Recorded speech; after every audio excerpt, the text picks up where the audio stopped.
Hello les amis, bienvenue dans cette nouvelle vidéo. Nous allons voir aujourd'hui la programmation orientée objet sur Dart.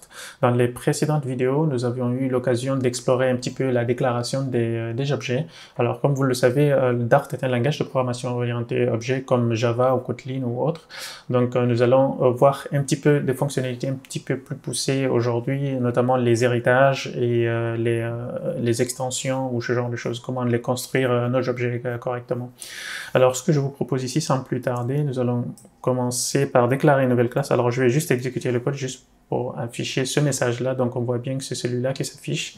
Donc, je vais déclarer ici une classe, supposons, une classe number, qui sera, donc, qui va juste avoir ici un proxy sur une valeur. Supposons une value. Ici, on peut donner une valeur par défaut ou pas.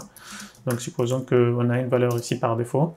Donc, ce number-là, je vais juste l'afficher là. Je peux faire un var number égale new number.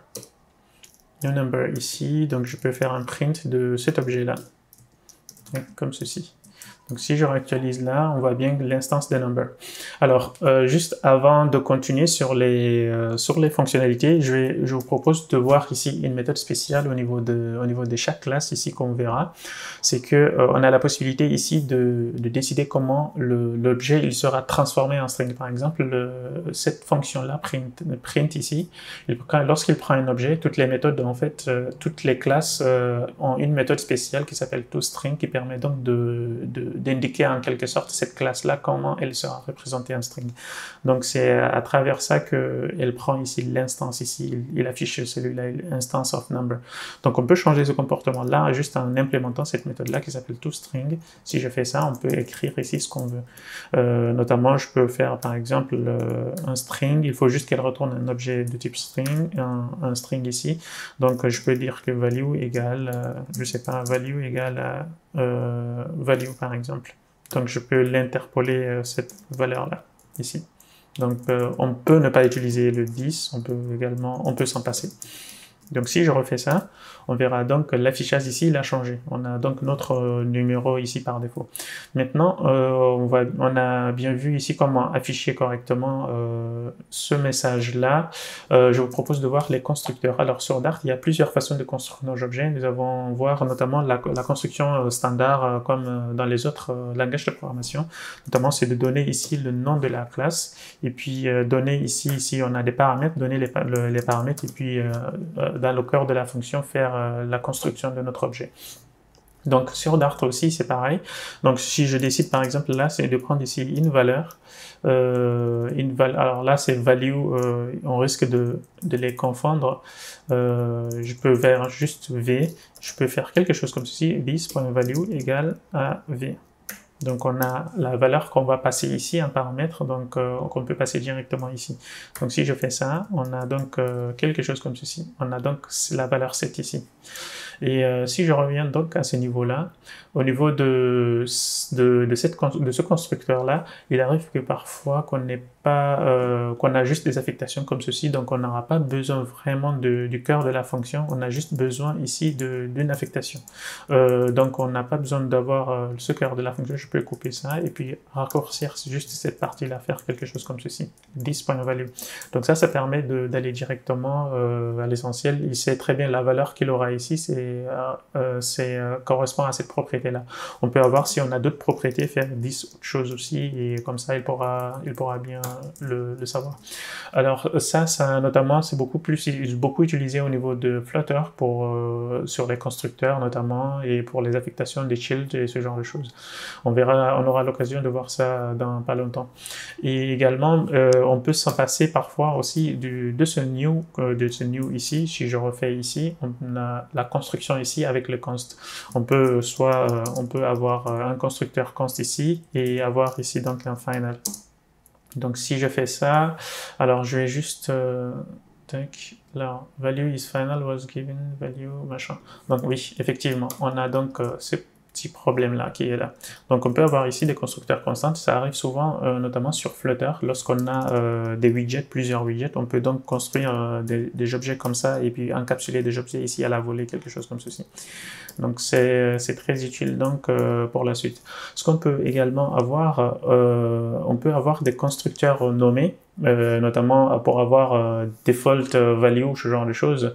Alors là, si je prends pour exemple, je vais également voir les constructeurs nommés. Par exemple, on peut déclarer ici un constructeur qui s'appellera quelque chose comme ceci, number, par exemple, with default value, supposons. Et puis donc ça, ce sera donc une fonction qui va, c'est un constructeur qu'on va nommer de cette façon-là et qui pourra donc déclarer ici notre valeur ici à, supposons, à 9, par exemple.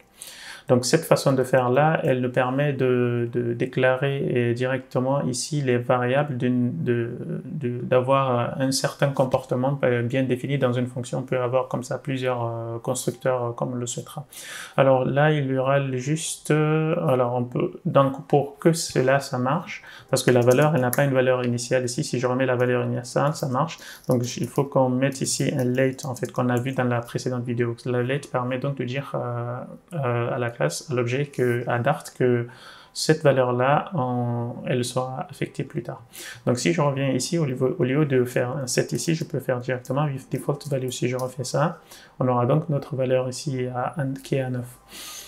Donc voilà, je pense qu'on a fait un petit peu le tour sur les constructeurs. On peut également avoir des constructeurs qui viennent en utilisant les factories. On aura l'occasion de voir ça sur les sérialisations et autres dans les prochaines vidéos. Alors, nous allons voir maintenant les héritages et les extensions et autres. Donc, ce que je vous propose ici, c'est de voir, au niveau de cette classe-là, on a une classe number ici. Ce que je peux faire, c'est de faire ici une autre classe qui s'appellera integer, par exemple. Alors, le extend ici, il y a une différence au niveau de Dart, c'est que on n'a pas le concept d'interface. Donc, si on fait un extend, ça veut dire qu'on hérite en fait toutes les fonctionnalités en fait d'une classe. Si on fait un implement, on prend uniquement les fonctionnalités, enfin les déclarations en fait sur cet objet-là. Donc, si je prends par exemple juste un extend ici, extend the number, donc je vais faire quelque chose comme ceci. Il faudra donc alors, create constructor, et puis là, on peut avoir directement ici le constructeur du parent à travers le integer. Alors, on peut également avoir des classes génériques parce qu'on a dit que celui-là, il est de type int, le number, mais pas forcément. On peut avoir donc un type générique, supposons quelque chose comme ceci, et puis là, on pourra d'avoir new quelque chose. Donc, ce constructeur par défaut là, pour le moment, je vais juste l'arrêter. Et ça nous permettra donc d'utiliser un autre constructeur ici et les autres constructeurs standards. Ça nous permettra d'utiliser notre exemple ici. Donc à cet endroit-là, on peut donc avoir une classe générique ici, et puis on peut dire que integer ici, c'est un type ici de number, par exemple. Alors le number ici, c'est int. Donc on a ce type-là, on a un type générique qui permet donc d'avoir cela. Si je réexécute, on a normalement tout qui continue de bien fonctionner. Si je change ici, tac, on a tout qui fonctionne bien. On a donc le type générique ici. Donc on peut avoir aussi une autre classe qui s'appellera, je sais pas, les float ici. Alors il me semble qu'on n'a pas le float, mais c'est juste pour, c'est le double plutôt. Donc je vais changer ici, je vais mettre double. Et le double, maintenant, lui aussi, on aura donc quelque chose comme ceci. Donc si je change à cet endroit-là, je peux faire double, alors double number, par exemple, égale double ici de 10.7, par exemple. Donc si j'affiche ce nombre-là aussi, donc number ici, donc on aura donc l'affichage ici qui continue de bien fonctionner. On a donc cette façon ici d'hériter ici les nombres. On n'a pas forcément d'avoir ça. On a aussi les types génériques qu'on peut utiliser. On a également des méthodes qu'on peut implémenter dans notre classe. Donc ici, si supposons que je mette cette classe-là en classe abstraite, donc je peux faire quelque chose comme ceci, ici, et puis je donne le double ici de ce nombre-là, par exemple. Donc ce que je peux faire ici, c'est de déclarer ici une fonction, donc le type de retour, on commence toujours par le type du retour, et puis double the number, par exemple.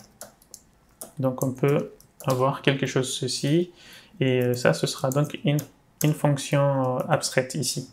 Donc toutes les classes phi doivent impérativement implémenter cette fonction-là. Donc ce que je peux faire ici pour la partie integer, je peux juste faire un return de this, .value fois 2 fois 2, tac, quelque chose comme ceci.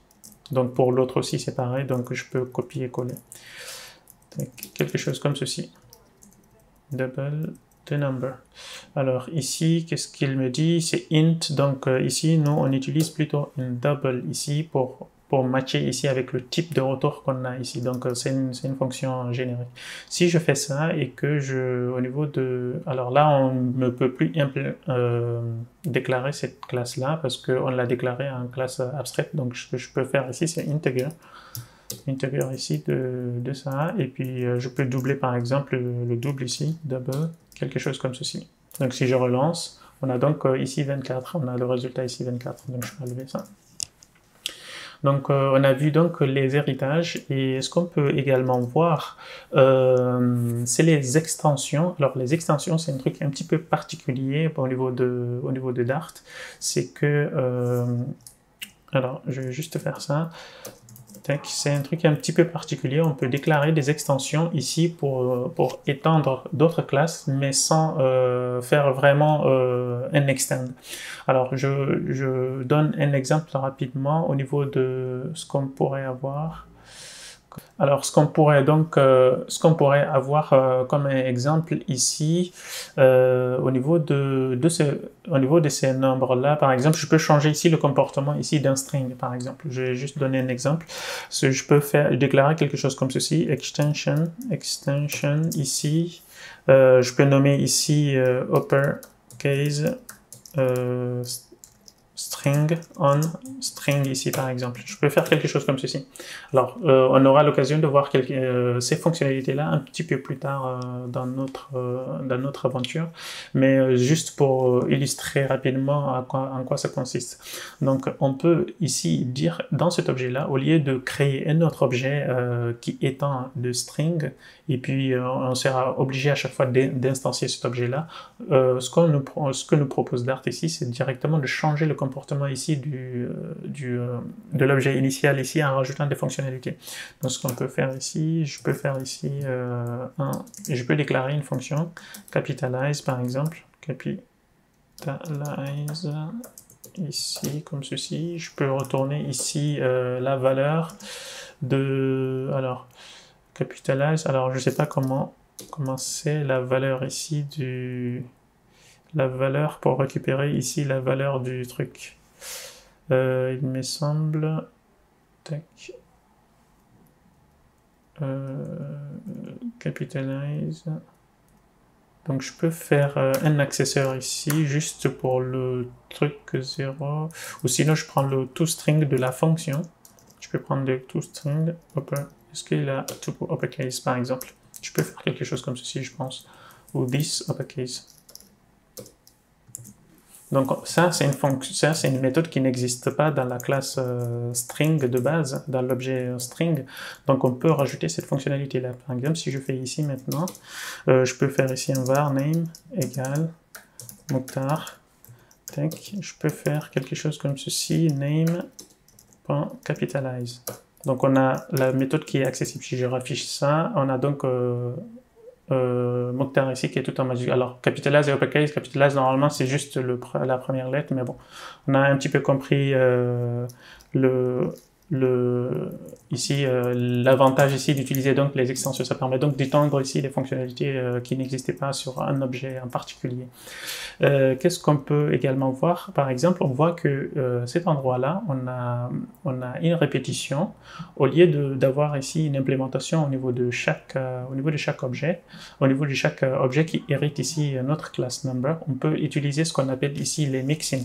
Les mixins, en fait, ça permet d'extraire une partie du code et puis l'injecter dans des différentes classes. C'est pas vraiment de l'héritage, c'est juste rajouter un certain nombre de méthodes sur une classe. Donc je vous propose donc aussi, juste avant les extensions, de créer ici ce qu'on appelle les mixins. Alors, les mixins, ce qu'on peut avoir comme un exemple, je sais pas, double par exemple, je sais pas, on va l'appeler juste mixin double the number.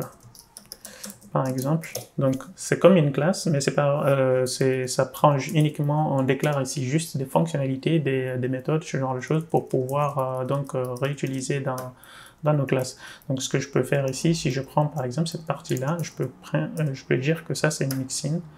Je peux dire que par exemple, alors je ne sais pas si on a la possibilité de faire ça. The number, on n'a pas number. The double. Est-ce qu'on peut faire quelque chose comme ceci? T. Non, on n'a pas la possibilité de faire ça. Ah, dommage. Mais sinon, ce que je peux faire ici, je pense, c'est je vais juste remettre l'exemple qui était là. Je peux rajouter une fonction ici. Je sais pas, je vais mettre juste une fonction, par exemple, qui s'appellera string, say hello, par exemple. Je vais juste prendre ici, donc un nom, ici name, juste pour donner l'exemple, parce que sur les nombres, on n'a pas forcément un exemple parlant directement. Donc, je peux faire quelque chose comme ceci, hello, name, comme ceci. Donc, au niveau de nos classes, différentes classes que je peux faire, au niveau des différentes classes ici que j'ai, par exemple, là, je peux faire with, je donne ici le nom de l'extension, double the number. Du coup, maintenant, je vais la renommer en say hello. Voilà, donc par exemple ça, si je reviens donc au niveau de notre exemple ici, si je fais au niveau de number, la variable juste là, number.say hello. Donc on peut avoir quelque chose comme si j'ai fait ça, Mokhtar, tac, je vais juste enlever ça, et donc je peux enlever cet exemple-là pour les extensions, je peux faire donc un autre print ici, pour juste afficher cet exemple-là. Donc on a donc notre fonctionnalité, ça me permet donc d'injecter ici une partie de code dans des classes, ce genre de choses. Donc voilà, et puis on a rajouté ça au niveau des integers. Donc voilà, je pense qu'on a fait un petit peu le tour sur cette fonctionnalité-là au niveau des classes. On a vu donc les constructeurs ici en fonction des paramètres, etc., comment construire un objet. Et puis également, on peut avoir les constructeurs par défaut ici qu'on peut avoir, par exemple en faisant number point quelque chose ici, donnant le nom de la fonction par défaut. On a vu également la partie string et on a vu le concept de classe abstraite qu'on peut réimplémenter donc dans des différentes autres classes, les types génériques qu'on peut rajouter si on le souhaite ou pas, et les extensions également pour changer le comportement donc d'une classe qui existe déjà sans pour autant hériter en fait les fonctionnalités de la classe, parce que si on fait un héritage, ça impliquerait qu'on utilise en fait cet objet-là partout. Donc pour ne pas bouger le code qu'on a déjà, on peut directement dire partout on fait référence à cet objet-là, rajoute-moi ça. Donc ça permet de cibler ça. Et on a vu également les mixins, ça permet donc d'injecter un bout de code dans une classe et puis rajouter des fonctionnalités sur une classe de façon particulière. Donc on verra tout ça un peu plus en détail sur des flotteurs, en utilisant notamment les animations ou ce genre de choses. C'est beaucoup utilisé lors des animations. Donc on aura l'occasion d'explorer toutes ces fonctionnalités-là. On se retrouve donc à la prochaine. Ciao.